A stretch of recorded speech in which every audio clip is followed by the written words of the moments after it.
Alright, so for question 5, you're given a method. The method looks relatively simple. So you have the I in a range from, 0 to n minus 1, j in the range from 0 to n minus 1, but each time we call fj. Then it's a matter of what fj is doing here. In one case, fj is constant. In another case, fj is linear.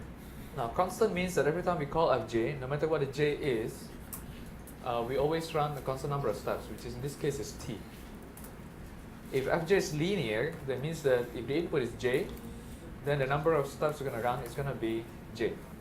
If we say that the fj is quadratic, so it means that the input is j, then the number of steps is going to be j squared.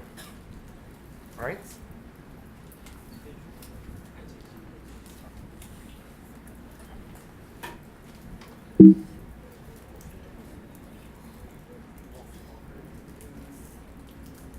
Right, so what we're going to do is to unroll the methods. So it says there is I, there is j. So let's go with I first. So the range is n, right? So which means that I can go from 0, 1, 2, 3, all the way to n minus 1.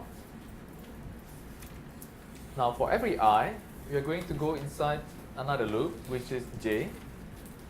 Now j itself will range from 0, 1, 2, 3, all the way to n minus 1. Now this is going to be the operation of this. Now every time you go inside a j, we're going to call fj. So initially is f0, f1, f2, f3, f4, all the way to fn minus 1. Now that's only when I equals to 0. When I equals to 1, which is the next iteration, then we're going to repeat the whole thing again. We're going to call f0, f1, f2, f3, f4, all the way to fn minus 1. So now when I equals to 2, we do the same thing. I equals to 3, we do the same thing. Every time we do the same thing all the way to n minus 1. Now the part A of the question is saying that the execution time is a constant t. So it's constant t, so which means that every time we call f0, it's going to be a t. When it's a 1, it's still t. When it's 2, it's still t. 3 is still t. T all the way, all t's. Which means that for I equals to 0, how many t's do we have? We go 0 to n minus 1, n times, right? So there's going to be nt. And that's only when I equals to 0. So when I equals to 1, we're going to repeat the whole thing again, and every time it's always a constant. So it's another nt. So it's going to be nt all the way. And how many nt's do we have? We're going to have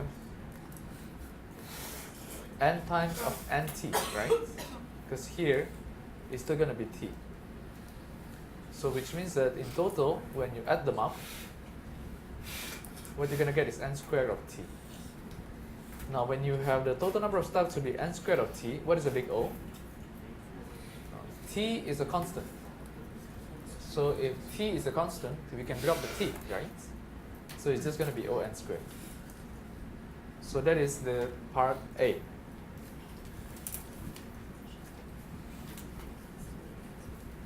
Now for part B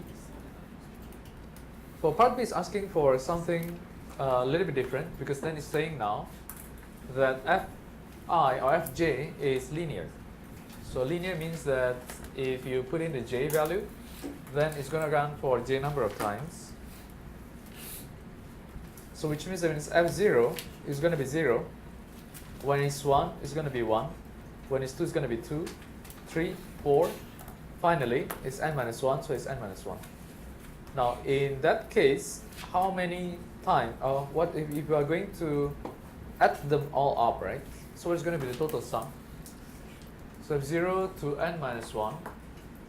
So 0 to n minus 1, we do the pairing thing. So each time we get n minus 1, and there are n of them, so there's going to be n over 2. Now, this is only from I equals to 0. So I equals to j, we are going to do the same thing again. I equals to 1, I equals to 2, same thing again. So essentially we are repeating this again and again, all n times. So then by the time we come to the end, it's going to be n times of n minus 1 times n over 2. Then if we simplify that, there's going to be n cubed over 2 minus n squared over 2. So in this case, you're going to have O n cubed, right? So in this case, you're going to O n cubed. So the point here is to try to unroll the algorithm so that you can count.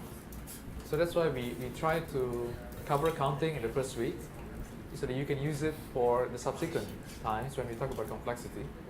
Because the clearest way to the complexity is to try to figure out what is the number of operations and then try to reduce it to the big O.